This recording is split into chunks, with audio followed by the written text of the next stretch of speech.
Hürmetli Ömer Rızadinullah, İhlas Kümül'den 90 yaş tulu kınıgız bilen kutlayız. Selametliğinizin kileşekte de sınatmağın, turmuş seviçenlik hem optimizm bir kaçanda kimliğini tileybiz. Yakınlarınız üzerinin kaygırtuşanlığı, itibarları bilen her vakit sığındırıp dursunlar. Her yanakın şatlık hem umay keçirişler giderip dursun. Üzerinize hem yakınlarına gayle eminliği, beketli, uzun ömür tileybiz. Allah hürmet bilen Rayın Başlığı Ramil Telgatoğlu Aybatov. Allah'ın rahmeti olsun. Allah'ın rahmeti olsun. Belki yine bilek. Allah korusun. Allah'ın rahmeti olsun. Ben işin attım. Bir kod yaz da kaybı. Kaybı. Allah'ın rahmeti olsun. Kaybı sen motorga nasipler de ben bunu yanlar. Bunu kırsan vaktinden da. O netice olsa şular yanına. Allah dilesin. Mesela kichkinagina ne?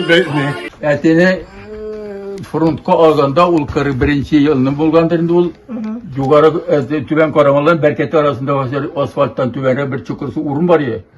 Şul çukursu urunga atını tuktatıp baştan sipana fatırlam. Bu şu bir nesi fatası da yok. Eti şundan kota almadı. 4 bala bilen kaldı en iyi. Yıdırık kadar en iyi. Yıdırık kadar. 4 bala bilen bana niçik onu girege tüzgenden, niçik ebe isen kalganda, şunun kadar addı şeyinde netyeni başkaça. Allah'a şükür tırıştık, işledik. Etken Raykım tarafından halk arasında her vakitte da işte burada tırıştık. Ben işlegen vakitte bir vakitte işkasına kalmadım. Başım da urtmadı, ayağım da urtmadı, terlikçilik yanında, halk yanında bulup her vakitte da koya işlesede de çın küldem Güvenini bilmiştim, arada paylaşıda tarafını dokümanlardan palna 20 yakın paçotlu rahmetin her bir iş bana paylaştım, rahmetten başka bir nesi yok. Dime sağlıklarını, isenlik, sağlık, tazalık, baylık. Biz ne gel karşı alsın, Allah'a şükür eli utlarımız yanıp tıra, eli katırga yurtımız var, Allah'ın rahmeti bilen başsıda.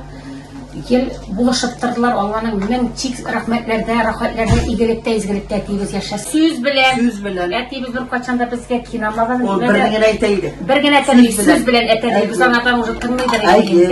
İşkerettiler, Allah'ın rahmetleri olsun üzerine. Enim kanişini bir yıl tamın azat yaptı dünyadan gidip vardı. Bir neşe tamı, bizim Çollu'da yaşayayım. Etiyim var deyip, eli şaplanıp koydu. Buna şu. Vastanın legayında tepçik ki.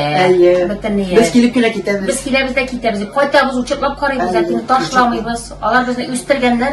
Biz niçik etiyeni bizi terbiyeliyiz. Allah bağlarımız da bizni hürmet ederler. Allah bir sevim.